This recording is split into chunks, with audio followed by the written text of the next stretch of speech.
Hi sir, welcome to CM cars. Sir ಹೆಂಗಿದೆ sir ನಮ್ಮ vehicle ಆಗಲಿ ಹೆಂಗಿದೆ? ತುಂಬಾ ಚೆನ್ನಾಗಿದೆ ಸರ್, ತುಂಬಾ ಅನುಕೂಲ ಚೆನ್ನಾಗಿದೆ. ಅಂದ್ರೆ ತುಂಬಾ ಇಷ್ಟ ಆಗಿದೆ. ಇವ್ರ ತಂದೆ ಕಡೆಯಿಂದ ನನಗೆ ತುಂಬಾ ಇಷ್ಟ ಆಗಿತ್ತು. ಆಮೇಲೆ ಇವ್ರ ಧನುಷ್ನಿಗೆ ಹೇಳಿದೆ, ಮತ್ತೆ ಒಂದು ಕಾರ್ ಇದೆ ಅಂತ ಹೇಳಿದ್ರು ವರ್ಷದಿಂದ. ಮತ್ತೆ ಅವರು ಕೇಳಕ್ ಬಂದು ಆಮೇಲೆ ಬಂದು ಅವರೇ ಗಾಡಿ ತಂದು ತೋರ್ಸಿದ್ರು. ತುಂಬಾ ಇಷ್ಟ ಆಯ್ತು. ಆಮೇಲೆ ನಮ್ಮ ಮಿಸ್ಸಸ್ ನೋಡಿದ್ರು, ತುಂಬಾ ಚೆನ್ನಾಗಿದೆ ಕಾರು. ಕಲರ್ ಗಿಲ್ಲರು, ನಂಬರ್ ಗಿಂಬರು ತುಂಬಾ ಅನುಕೂಲ ಬಂತು. ಗಾಡಿನೂ ಕೂಡ ತುಂಬಾ ಕಡಿಮೆ ಹೊಡಿಯೋದು ಹೊಸ ತರನೇ ಇದೆ. ಹೌದೌದು, ತುಂಬಾ ಚೆನ್ನಾಗಿದೆ, ತುಂಬಾ ಅನುಕೂಲದಿಂದ ಚೆನ್ನಾಗಿದೆ.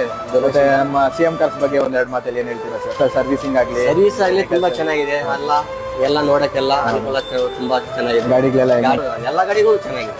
ನೀವು ಎಲ್ಲಿಂದ ಸರ್ ಬಂದಿರಿ? ನಾವು ಇಲ್ಲಿ ಕಾಡುಗೋಡಿಯಿಂದ ಬಂದಿದ್ದೀವಿ. ಹೌದಾ? ತುಂಬಾ ವರ್ಷದಿಂದ ಎಲ್ಲ ಇದ್ದೀವಿ. ಅವ್ರ ಅಪ್ಪ ಶ್ರೀನಿವಾಸ್ ಅವರು ರೆಫರ್ ಮಾಡಿ. Thank you sir.